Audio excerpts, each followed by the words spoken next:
आज की इस द्वितीय अखिल भारतीय राज्य जल मंत्रियों के इस सम्मेलन में मंच पर विराजमान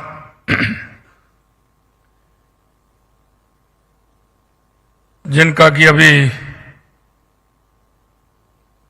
हमें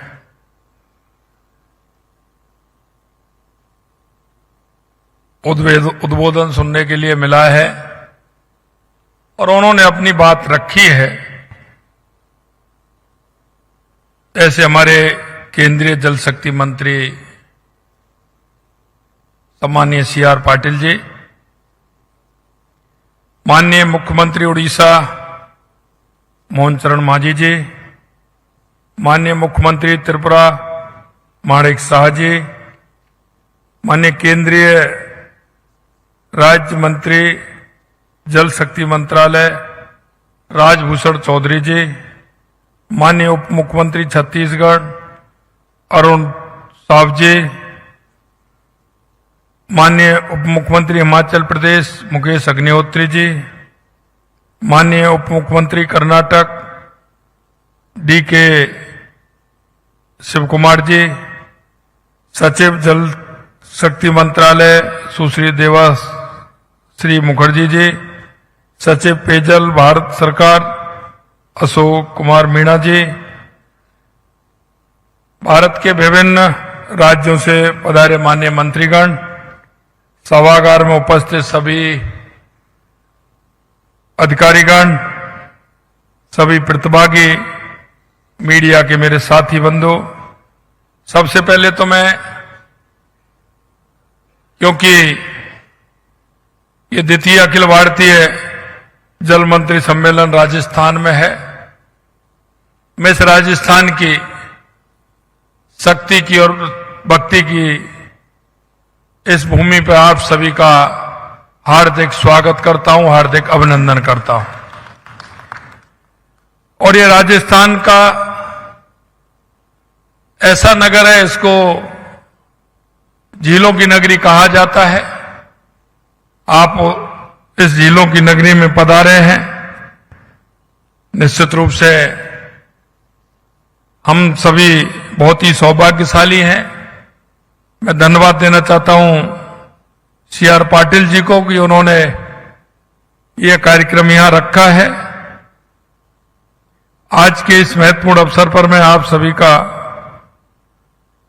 दिल की गहराइयों से स्वागत और अभिनंदन करता हूं। राज्य जल मंत्रियों के दूसरे सम्मेलन के आयोजन के लिए आपने उदयपुर को चुना है। मैं सबसे पहले देश के यशस्वी प्रधानमंत्री नरेंद्र मोदी जी और जैसा मैंने कहा सी.आर. पाटिल जी का आभार व्यक्त करता हूं कि इस विभाग में और जल संचय के लिए देश के यशस्वी प्रधानमंत्री नरेंद्र मोदी जी ने एक अलग से जल शक्ति मंत्रालय बना करके देश की जल की समस्या को समझा और उसको समझते हुए उसको समाधान के लिए आगे बढ़ते हुए उन्होंने काम किया। 2047 में जब भारत अपनी स्वतंत्रता के 100 वर्ष पूरे करेगा तब हमारा देश कैसा होगा, इसकी एक रूपरेखा देश के यशस्वी प्रधानमंत्री नरेंद्र मोदी जी ने विकसित भारत 2047 के रूप में हमारे सामने रखी है। यशस्वी प्रधानमंत्री जी के नेतृत्व में विकसित भारत 2047 का सपना हम सभी देख रहे हैं। हम सपने को साकार करने में जल आत्मनिर्भरता की भूमिका अत्यंत महत्वपूर्ण है। हमारी संवैधानिक व्यवस्था में जल राज्यों का एक विषय है, लेकिन माननीय प्रधानमंत्री जी के प्रयासों ने जल को राज्यों के बीच समन्वय एवं सहयोग का विषय बना दिया है। इस अवसर पर मैं कहना चाहता हूं कि हमारे संविधान निर्माताओं के सहयोगात्मक संघवाद की जो परिकल्पना की थी, उसका मन, वचन एवं कर्म से पालन करने का कार्य हमारे माननीय प्रधानमंत्री जी कर रहे हैं। राज्य जल मंत्रियों का ये सम्मेलन भी उसी भावना की जीती जागती एक मिसाल है।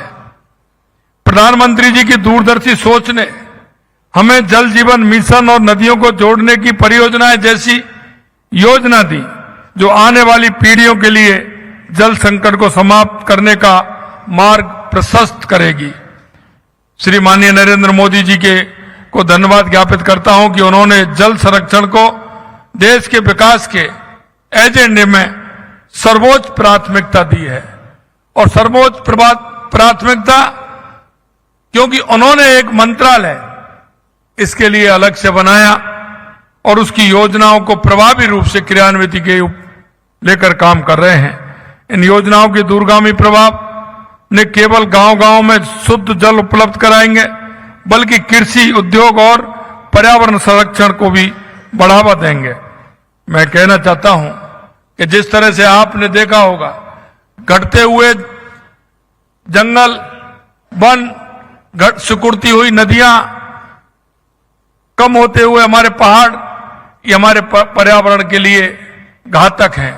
लेकिन देश के यशस्वी प्रधानमंत्री नरेंद्र मोदी जी ने, क्योंकि जिस तरह से हमारे संस्कृति में, हमारे विचार में, हमने जो हमारे ऋषि मुनियों ने, क्योंकि हम नदियों को पूजते हैं, हम पहाड़ों को पूजते हैं, हम वृक्षों को पूजते हैं, उसका ये सटीक उदाहरण है कि हमारे पर्यावरण को बचाने के लिए, हमारी प्रकृति को संचय करने के लिए यह आवश्यक है कि हम उनको संरक्षित रखें और संरक्षित रखते हुए हमारे आने वाली पीढ़ी को हम उनको ठीक प्रकार से जीवन जीने के लिए, उनको प्रोत्साहित करने के लिए और आगे बढ़ने के लिए, और हमारा पर्यावरण भी अच्छा रहे और हमारा पानी भी मिले, उसके लिए हम काम करें। माननीय प्रधानमंत्री जी और केंद्रीय जल शक्ति मंत्री महोदय का सानिध्य मिलना राजस्थान के लिए शुभ है। हमारे प्रदेश सरकार के कार्यकाल का 1 वर्ष पूरे होने के अवसर पर हमें उनका सानिध्य मिला, तब प्रदेश को राम जल सेतु लिंक परियोजना की सौगात मिली थी। और वो यह कोई सामान्य परियोजना नहीं है, प्रदेश के जीवन रेखा है। यह परियोजना प्रदेश के 17 जिलों में 4 लाख हेक्टेयर में सिंचाई और 3 करोड़ से अधिक आबादी के पेयजल उपलब्ध कराएगी। और मैं कहना चाहता हूं मेरे भाई और बहनों, कभी कभी हमारे राज्यों का इस तरह का रवैया रहता है कि वो 10 साल से, 20 साल से, 30 साल से, 50 साल से हमारी नदियों में पानी बह करके जा रहा है, उसका हम उपयोग नहीं कर पा रहे हैं। और उपयोग इसलिए नहीं कर पा रहे हैं कि हमारी सोच, हमारा विचार इस तरह का बन गया है कि अगर हम ये करेंगे तो हमको नुकसान जाएगा। मैं आपसे कहना चाहता हूं, जो नदियों का पानी बेकार जा रहा है, गांव का पानी जा रहा है, खेत का पानी जा रहा है और वो जाकर के समुद्र में पूरी तरह से समा रहा है, लेकिन हमें यह भी देखना चाहिए कि हम उसका उपयोग कितना कर सकते हैं। हम उसका उपयोग ना करके हम दूसरी दिशा में जा रहे हैं। मैं आपसे यही कहना चाहता हूं कि हमारी मानवता के लिए, आने वाली पीढ़ी के लिए, जब तक हम जल संचय का उपयोग ठीक प्रकार से नहीं करेंगे, नदियों से नदियों जोड़ने का काम देश के हमारे पूर्व प्रधानमंत्री अटल बिहारी वाजपेयी जी ने कहा, और मैं कह सकता हूं कि अटल बिहारी वाजपेयी जी ने जो कहा वो हमारे देश के यशस्वी प्रधानमंत्री नरेंद्र मोदी जी उसको करके दिखा रहे हैं और वो काम प्रगति पर चल रहा है। आज हम देख सकते हैं कि माननीय मोदी जी और CR पाटिल जी की प्रेरणा से कर्म भूमि से मातृभूमि कार्यक्रम की शुरुआत हुई है। और यह कार्यक्रम एक ऐसा कार्यक्रम है तो सरकार सिर्फ उसका सहयोग कर रही है, लेकिन वो कर्म भूमि से मातृभूमि में जो हमारे उद्योगपति हैं, जो हमारे ऐसे लोग हैं जो कभी प्याऊ लगाते थे, बावड़ी बनवाते थे, तालाब बनाते थे, कुआं बनाते थे, जिनके लिए पानी की संचय की व्यवस्था होकर के जन को पानी पिलाने का काम करते थे, ऐसे ही वो लोग आज निकल करके आए हैं। क्योंकि मैं इसलिए कह सकता हूं कि राजस्थान में पानी की जो किल्लत है और पानी की जो परेशानी, राजस्थान से ज्यादा कोई भी प्रदेश शायद नहीं जान सकता है। लेकिन हमें लगता है कि जिस तरह से हमारा कर्म भूमि से मातृभूमि जो हमारा कार्यक्रम बढ़ रहा है, हमारे गांव का वो व्यक्ति जो कई साल पहले अहमदाबाद, बंबई, चेन्नई, जहां भी वो चला गया, उस व्यक्ति के माध्यम से वो अपनी कर्म भूमि जहां काम करता है, अपनी मातृभूमि में आ रहे हैं और उन्होंने योजना बनाते हुए मैं धन्यवाद देना चाहता हूं सीआर पाटिल जी को। जैसे सूरत के अंदर कार्यक्रम हुआ था, हमारे 45,000 गांव हैं, 45,000 गांव में 1,60,000 ट्यूबवेल लगाने का काम, जल संचय का काम हमने हाथ में लिया है और वही कर्म भूमि से मातृभूमि के लिए काम हो रहा है। यह बहुत बड़ा काम है। अभी तक हमारा 60,000 लगा है। निश्चित रूप से आने वाले समय में इसकी गति बढ़ेगी। गति बढ़ते हुए मई तक हम सोच रहे हैं कि हमारा 1 लाख से ऊपर भी हमारा टारगेट वो पूरा होगा। यह ऐसा काम है कि जो पानी वेस्ट जाता है उस पानी का संचय हम किस तरह से करें, उससे हमारे पर्यावरण में सुधार होगा, क्योंकि हमारा वाटर लेवल बढ़ेगा तो हमारा वृक्षारोपण भी ज्यादा से ज्यादा होगा। मित्रों, मैं कहना चाहता हूं और मैं धन्यवाद भी देना चाहता हूं कि हमारे उन 45,000 गांवों में जिस तरह का काम हो रहा है, यही नहीं, हमारा राजस्थान जो पानी के लिए कभी इस तरह की स्थिति थी कि पानी को नहीं था, तो इसलिए हमारे लोग कई बाहर चले जाते थे, लेकिन हमें लग रहा है हमारे आपके प्रयासों से ही हमारा ऐतिहासिक यमुना जल समझौता संभव हो पाया है, जिससे शेखावाटी क्षेत्र में भरपूर जल उपलब्धता सुनिश्चित होगी।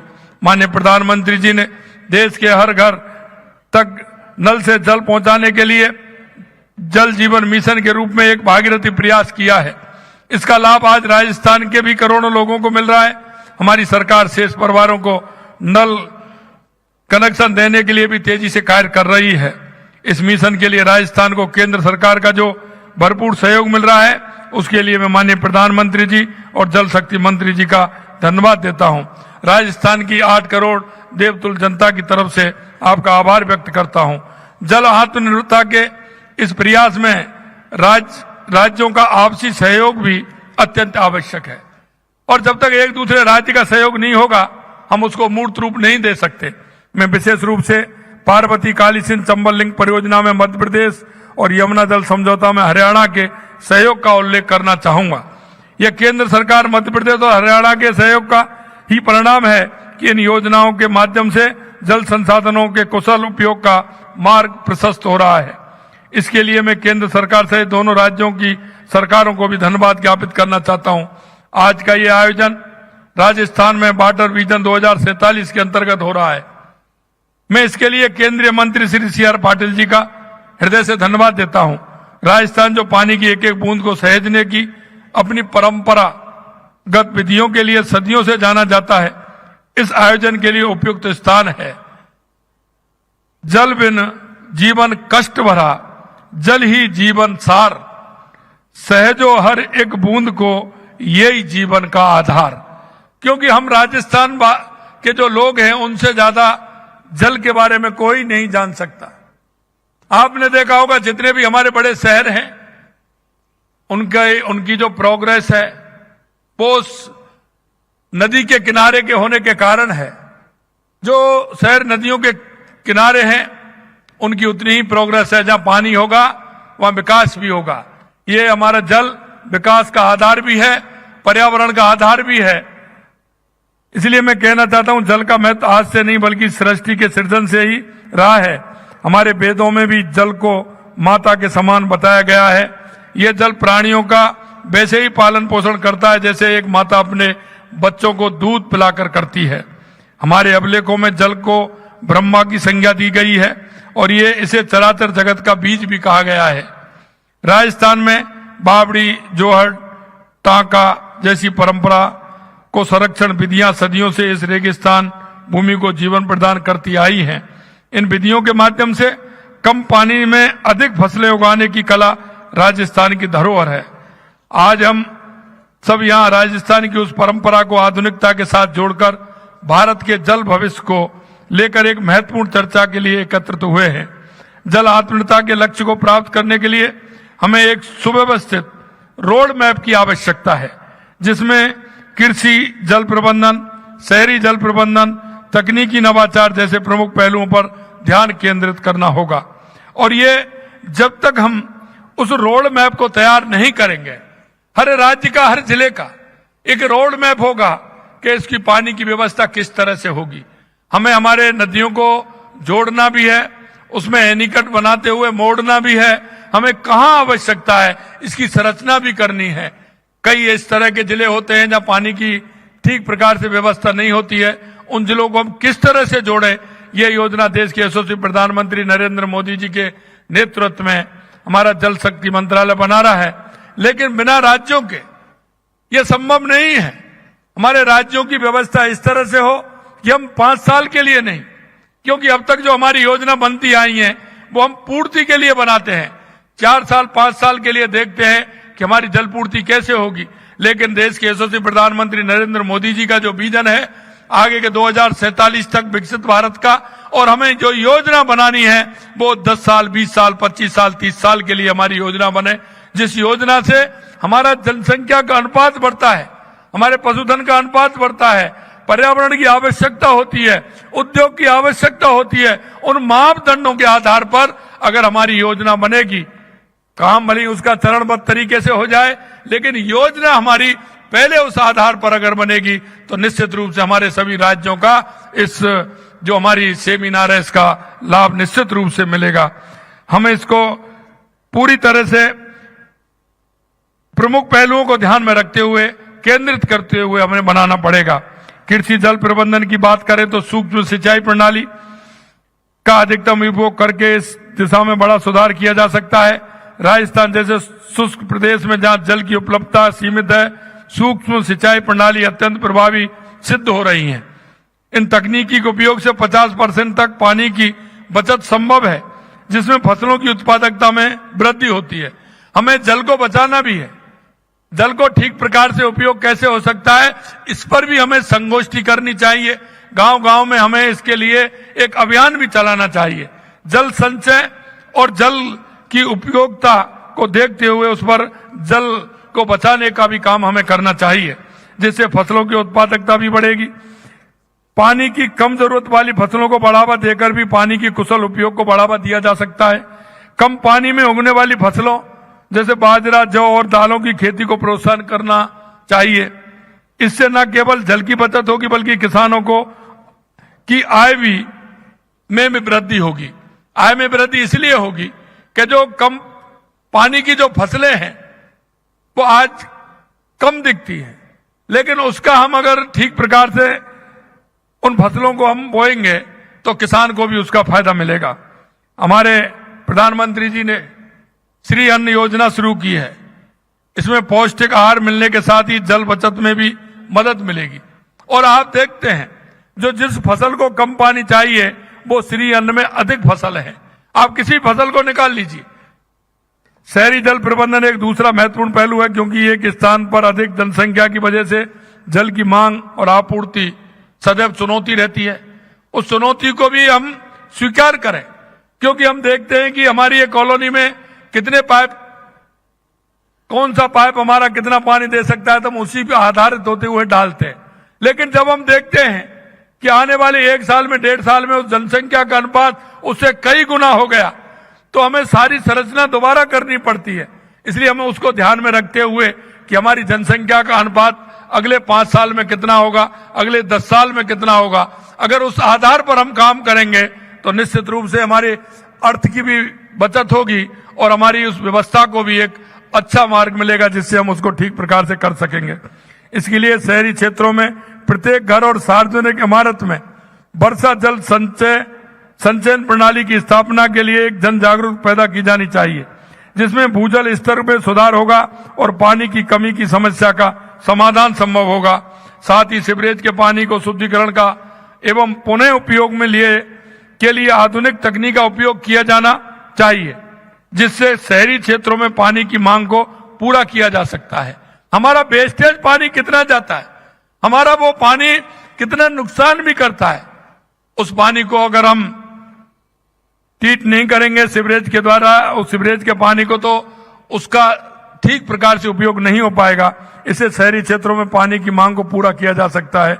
जैसा कि मैंने कहा कि हमें परंपरागत तरीकों के साथ ही तकनीकी नवाचार भी ध्यान केंद्रित करना होगा।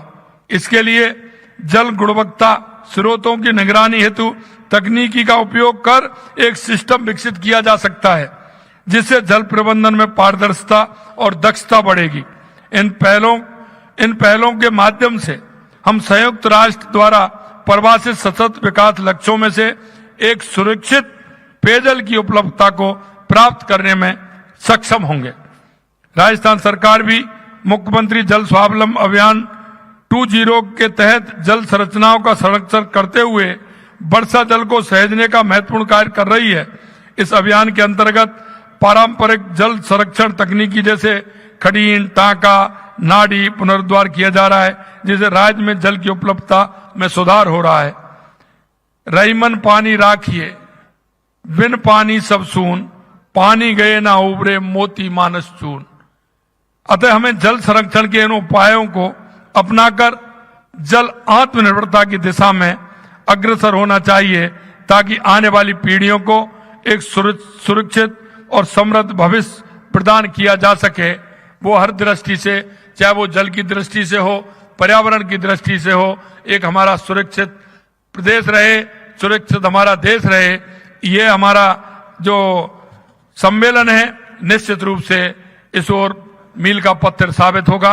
मैं आप सभी से इतना ही कहना चाहता हूं कि इसमें बृहद योजना बनाते हुए हमें इस काम में अगर लगेंगे तो निश्चित रूप से इसके परिणाम साकार होंगे। आप सभी इस कार्यक्रम में यहाँ पधारे हैं। पुनः आप सभी को इस शक्ति की भक्ति की धरती पर बहुत बहुत स्वागत, अभिनंदन। जय हिंद, जय भारत, जय राजस्थान।